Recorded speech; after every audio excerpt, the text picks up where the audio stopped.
Hello, Dr. Kanlas. This is my submission for my love letter assignment, reflection and peer appreciation. First and foremost, I'd like to thank my swag, Debbie, Amanda, and Georgina. And what I really appreciate about each of them, not only the flexibility, um, with Debbie being in Hawaii for a good portion and us meeting from all over the Bay Area before our class to get together either in person or asynchronously. But what I appreciate about all three of them is no matter what the readings we did, we always tied it to what our core work is with our community. Georgina and the homeschooling community that she works with so closely. Debbie and her community of Pacific Islanders working in Hawaii and really feeling embraced by that community. And then the special needs and the deaf community that Amanda works so closely with. We always revert back to this group and we interpret the readings through our work with our respective communities. And for me, it's the English as a second language community. And Georgina and I have very much in common with that community as well. So my appreciation first and foremost to them. Some of my key takeaways from this semester, last semester, it was realizing that I didn't really need to adopt a theory. Although, of course, are theories that we've come across that I do want to adopt as part of my theoretical framework, but that for me, I have the power and purpose of creating my own homemade theory, kind of a composition of all these different theoretical approaches that address this key issue. And I'll talk more about that key issue in part two. But some of the key takeaways for me, the concepts that really resonated with me, and I want to continue researching and learning more about, first and foremost, our community-based participatory research as a model for transforming research, guiding research, and hopefully yielding more relevant and enduring social change. I was really inspired by breaking down that oppositional vertical model of research and really empowering the community in kind of co-collaborating and taking upon the work together. I was really interested in that and continue to be.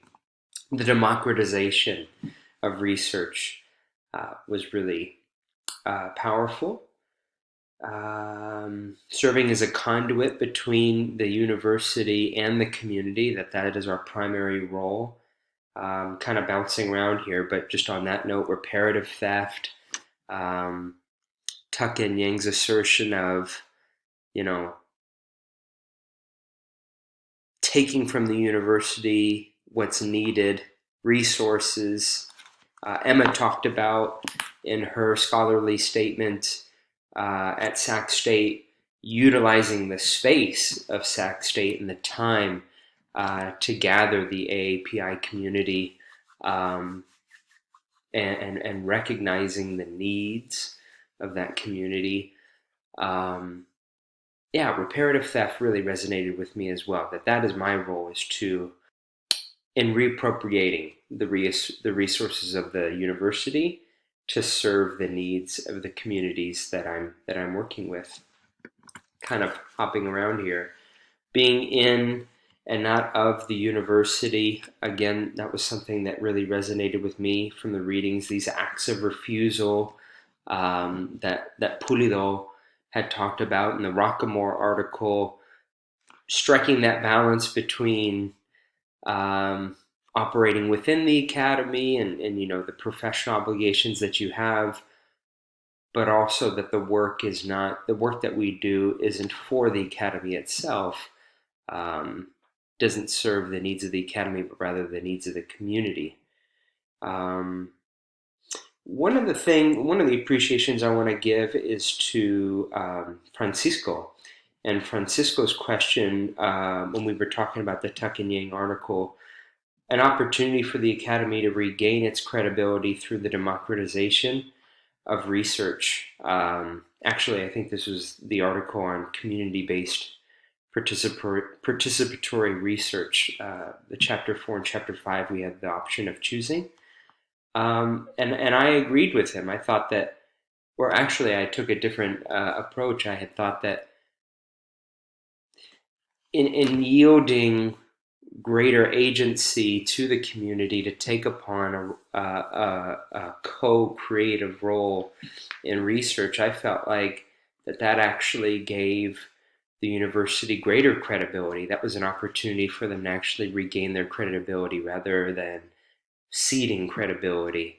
I cited a recent research that was done by Harvard University, their faculty, in acknowledging the endorsement and utilization of the slavery of Black Africans in the early years of the institution, and how that self-assessment has yielded not only an acknowledgement of that past, but next steps in terms of how to reconcile with that past.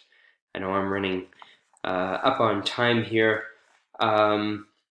Just really last semester opened my eyes to the opportunity to take ownership of my own theory. As I said at the very beginning, how that theory is co-created, certainly in collaboration with my colleagues here in this space.